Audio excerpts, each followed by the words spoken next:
Hello friends, कैसे हैं? I hope आप सभी बहुत अच्छे होंगे। फ्रेंड्स, हम लोग कर रहे हैं बीपीएससी का पीवाईक्यू क्वेश्चन। इससे पहले हम लोग पार्ट 11 तक कर चुके हैं। आज हम लोग बीपीएससी पीवाईक्यू का पार्ट 12 करने वाले हैं। ये पार्ट 12 है बीपीएससी पीवाईक्यू का। तो आप लोग वीडियो में लास्ट तक जरूर बने रहिएगा, जिससे कि आप पूरे क्वेश्चंस को देख सके, समझ सके और आने वाले एग्जाम में जो भी क्वेश्चन है उसे आप सॉल्व कर सके। तो प्लीज स्किप मत करिएगा, पूरे वीडियो को लास्ट तक जरूर देखिएगा। जो भी बच्चे बीपीएससी की तैयारी कर रहे हैं उन्हें इस सेशन को शेयर भी कर दीजिएगा। यदि अभी तक आप चैनल को सब्सक्राइब नहीं किए हैं तो चैनल सब्सक्राइब कर दीजिएगा। चलिए हम स्टार्ट करते हैं। सबसे पहले हमारा एक गद्यांश दे रखा है, गद्यांश से संबंधित क्वेश्चन है। तो गद्यांश ये है, मनुष्य के जीवन में सबसे अच्छा समय लड़कपन है। इस समय मनुष्य को किसी प्रकार की चिंता नहीं होती। माँ बाप उसको बड़े प्रेम से पालते हैं। जहां तक बलता है उसको वे आराम देते हैं। केवल इतना ही नहीं, अपनी संतान के सुख के लिए माता पिता स्वयं बहुत कष्ट सहते हैं। दुख की बात है तो कुछ लोग माता पिता के त्याग और सेवा को भूल जाते हैं। उन्हें दुख पहुंचाते हैं। ऐसे लोग समाज तथा देश का कल्याण नहीं कर सकते। तो ये गद्यांश को आप 2 से 3 बार पढ़ लीजिएगा। हमने तो एक बार ही पढ़ा, बट आप 2 से 3 बार पढ़िएगा। इससे क्या होगा कि जो भी क्वेश्चन है ना वो आपका गलत नहीं होगा। तो पहला क्वेश्चन है, प्रस्तुत गद्यांश का उपयुक्त शीर्षक क्या होगा? प्रस्तुत गद्यांश का उपयुक्त शीर्षक क्या होगा? तो हमें तो ये समझ में आया, प्रस्तुत गद्यांश में पूरे लड़कपन बचपन की बात कही गई है। तो हमारा सबसे उचित जो इसका आंसर होगा वो होगा जीवन का सुनहरा समय लड़कपन, यानी ऑप्शन नंबर सी जो होगा इसका आंसर होगा। नेक्स्ट क्वेश्चन है, गद्यांश में काले शब्द ऐसे लोग का क्या अर्थ है? गद्यांश में ऐसे लोगों का क्या अर्थ, काले शब्द ऐसे लोगों का क्या अर्थ है? जो अपने माता पिता के कल्याण और सेवा को भूलकर उन्हें दुख पहुंचाते हैं। जो अपने माता पिता से उदासीन ही जाते हैं। जो अपने माता पिता को प्रसन्न रखते हैं। एक से अधिक या उपयुक्त में से कोई नहीं। तो इसका जो आंसर होगा फ्रेंड्स वो होगा, हमने देखा था कि जो लोग अपने माता पिता के त्याग और सेवा को भूल जाते हैं और उन्हें दुख पहुंचाते हैं, इसी की बात कही गई है इस गद्यांश में। नेक्स्ट क्वेश्चन है, मनुष्य को किस प्रकार की चिंता कब नहीं होती? मनुष्य को किसी प्रकार की चिंता कब नहीं होती? जवानी में, बुढ़ापे में या लड़कपन में? तो इसका जो आंसर होगा वो ऑप्शन नंबर सी। हमने देखा था लड़कपन एक ऐसा समय है जिस समय किसी की बात की चिंता मनुष्य को नहीं होती। नेक्स्ट क्वेश्चन है, दुख की बात क्या है? दुख की बात क्या है? कुछ लोग अपने माता पिता को दुख पहुंचाते हैं। कुछ लोग माता पिता को घर से बाहर निकाल देते हैं। कुछ लोग माता पिता के त्याग और सेवा को भूल जाते हैं। तो फ्रेंड्स इसका जो आंसर होगा, कुछ लोग माता पिता के त्याग और सेवा को भूल जाते हैं। ऑप्शन नंबर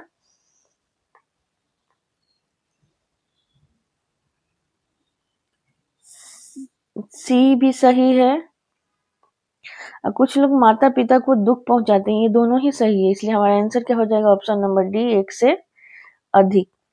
नेक्स्ट क्वेश्चन है, मनुष्य के जीवन का सबसे अच्छा समय है लड़कपन, बुढ़ापा और जवानी में? तो इसका आंसर जो हो जाएगा लड़कपन ही होगा।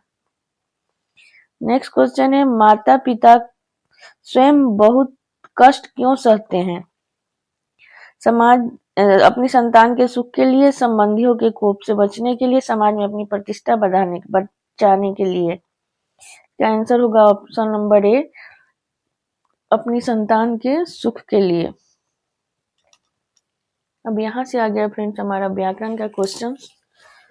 चलिए, वो जिससे गद्यांश से 5 क्वेश्चंस दे रखा था जिसे हम सभी ने कर लिया। अब हम करेंगे व्याकरण का क्वेश्चन। अध्यात्म शब्द में कौन सा उपसर्ग है? अध्यात्म शब्द में कौन सा उपसर्ग है? तो अध्यात्म जो है वो दो शब्दों से मिलकर के बना है, अधि और आत्म। इसमें आत्म क्या है? मूल शब्द है, सॉरी आत्म जो है मूल शब्द है, अधि जो है इसमें लगने वाला उपसर्ग है। उपसर्ग क्या है फ्रेंड्स? उपसर्ग वो शब्दांश है जो किसी शब्द के पहले लगकर उसके अर्थ को बदल देता है। पर दोनों शब्द का अर्थ निकलना चाहिए, और दोनों शब्द जो है उसका अर्थ, तीसरा अर्थ जो निकलना चाहिए उसमें उसका अर्थ निहित होना चाहिए। तो यहाँ जो हमने देख लिया, इसका ऑप्शन नंबर ए ही होगा इसका आंसर, अधि उपसर्ग लगा हुआ है, option number A. Next question है अकर्मक क्रिया है। अकर्मक क्रिया क्या है? पाना, पीटना और सोना। अकर्मक क्रिया जो है पीटना, पीटना में भी किसी कर्म की जरूरत नहीं है, और सोने में भी किसी कर्म की जरूरत नहीं है, इसलिए सोना भी अकर्मक क्रिया है। और सॉरी, पीटना नहीं होगा यहाँ, पाना हो, हाँ पीटना, पीटना जो है वो अकर्मक क्रिया है, और सोना भी अकर्मक क्रिया है। इसका आंसर जो हो जाएगा ऑप्शन नंबर डी हो जाएगा, ऑप्शन नंबर डी एक से अधिक आंसर होगा। नेक्स्ट क्वेश्चन है राम ने रोटी खाई, वाक्य में किस कारक के चिन्ह का प्रयोग हुआ है? राम ने रोटी खाई, किस कारक चिन्ह का प्रयोग हुआ है? तो कर्ता ने कर्म को करण से संप्रदान को के लिए, राम ने रोटी खाई, इसमें जो है कर्ता कारक का चिन्ह है, कर्ता ने कर्म को संबंध का के की।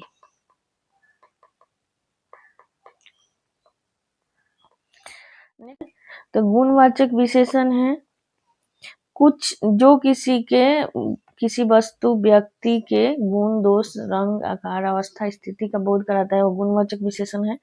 तो यहाँ पे जो कुछ है वो कुछ गुणवाचक विशेषण नहीं है। कुछ और सब जो है ये क्या है? अनिश्चित संख्यावाचक सर्वनामिक विशेषण है। ये जो है अनिश्चित संख्यावाचक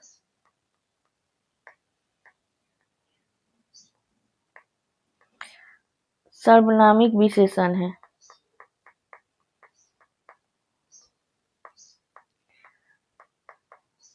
विशेषण के 4 भेद होते हैं फ्रेंड्स, मैंने विशेषण की क्लास करवा रखा है, यदि आप नहीं देखे हैं तो जा करके देख लीजिएगा। एक हमारी सीरीज चल रही है व्याकरण, संपूर्ण व्याकरण की सीरीज, जो कि 0 से हीरो सीरीज है।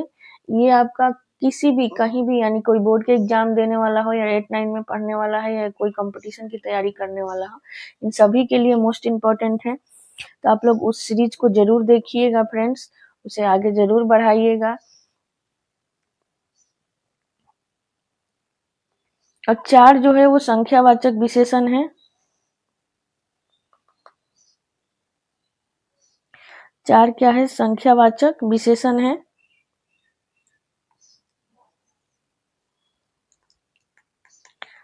ये क्या है? संख्यावाचक विशेषण। इस तरह से हमने क्या देखा कि इसमें जो आंसर है वो कोई भी नहीं है, तो इसका आंसर जो होगा जाएगा ई नंबर हो जाएगा, इनमें से कोई नहीं। नेक्स्ट क्वेश्चन है अव्यय है। ऊपर बुढ़ापा या बूढ़ा, ऊपर बुढ़ापा या बूढ़ा, अव्यय कौन सा है? तो फ्रेंड्स जिसका लिंग, आकार, वचन नहीं चेंज होता है वो अव्यय होता है। तो ऊपर जो है हमेशा क्या रहेगा? ऊपर ही रहेगा, ऊपरो या ऊपरान नहीं होगा। नेक्स्ट है देशज शब्द है, भात, लात या खुरपी। देशज शब्द कौन सा है? भात, लात या खुरपी। तो ये फ्रेंड्स तीनों ही देशज शब्द है, लात भी है, भात भी है, खुरपी भी है। इसका आंसर जो हो जाएगा 1 से अधिक हो जाएगा। नेक्स्ट क्वेश्चन है निम्नलिखित में से किस शब्द का प्रयोग सदा बहुवचन में होता है? निम्नलिखित में से किस शब्द का प्रयोग जो है वो सदा बहुवचन में होता है? तो इसमें प्राण जो है, प्राण का भी प्राणों नहीं होता, इसका प्रयोग हमेशा बहुवचन में होता है। और आंसू जो है उसका भी प्रयोग हमेशा बहुवचन में होता है। और दर्शन जो है फ्रेंड्स, इसका भी प्रयोग दर्शनों नहीं होता। हम दर्शन करके आए, चाहे कितने भी लोग गए, कितने भी लोग रह रहे हैं, आंसू निकल रहे हैं और प्राण निकल गई, चाहे एक साथ 500 आदमी मरे, उससे कोई वो नहीं है। नेक्स्ट है मिठास शब्द में कौन सा प्रत्यय है? मिठास शब्द में कौन सा प्रत्यय है? तो प्रत्यय क्या होता है फ्रेंड्स, पहले ये जान लेते हैं हम। तो प्रत्यय वो होता है, यानी प्रत्यय वो शब्दांश है जो किसी शब्द के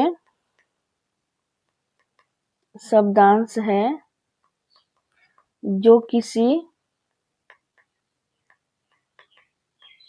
शब्द के अंत में लगता है, अंत में लगकर यहाँ कर उसके अर्थ को बदल देता है।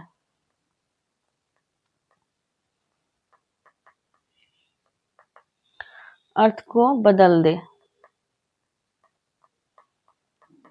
तो यह मिठास में कौन सा शब्द है? मीठा शब्द जो बनेगा वो कैसे बनेगा? मीठ में आस प्रत्यय लगा है। अब देखते हैं हम आस कहाँ है।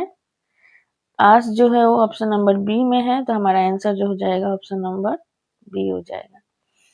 मध्यम पुरुष सर्वनाम है। तो मध्यम पुरुष सर्वनाम जो है फ्रेंड्स, सर्वनाम के 3 भेद होते हैं पुरुषवाचक सर्वनाम के, जिसमें पहला उत्तम पुरुष, मध्यम पुरुष और अन्य पुरुष। उत्तम पुरुष जो होता है मैं, जो अपने लिए हो, मैं या हम। उसके बाद मध्यम पुरुष जो होता है तुम, यानी जिससे हम बात करते हैं उसके लिए तुम। और उत्तम पुरुष अन्य पुरुष जो होता है जिसके बारे में बात किया जाता है, जैसे वह, वे। तो यहाँ पे जो है मध्यम पुरुष सर्वनाम है तू, ऑप्शन नंबर सी इसका आंसर होगा। नेक्स्ट है तत्सम शब्द है। तो तत्सम शब्द फ्रेंड्स कौन सा होता है? जो शब्द संस्कृत से, ये संस्कृत के शब्द होते हैं जो ज्यों का त्यों हिंदी में प्रयोग में आते हैं, हिंदी में प्रयोग होते हैं।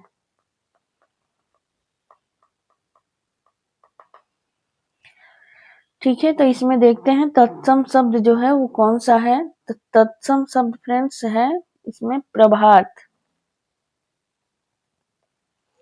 प्रभात जो है वो तत्सम शब्द है।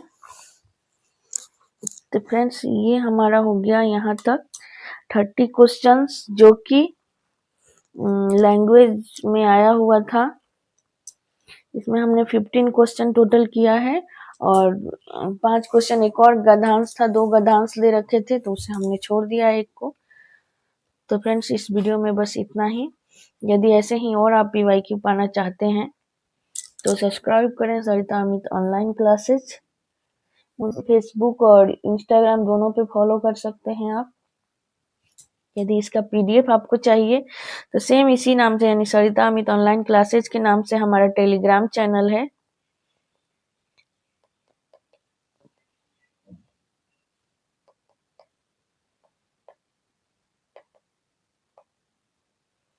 वहां पे आप उस ज्वाइन करके इसका PDF प्राप्त कर सकते हैं। Thank you.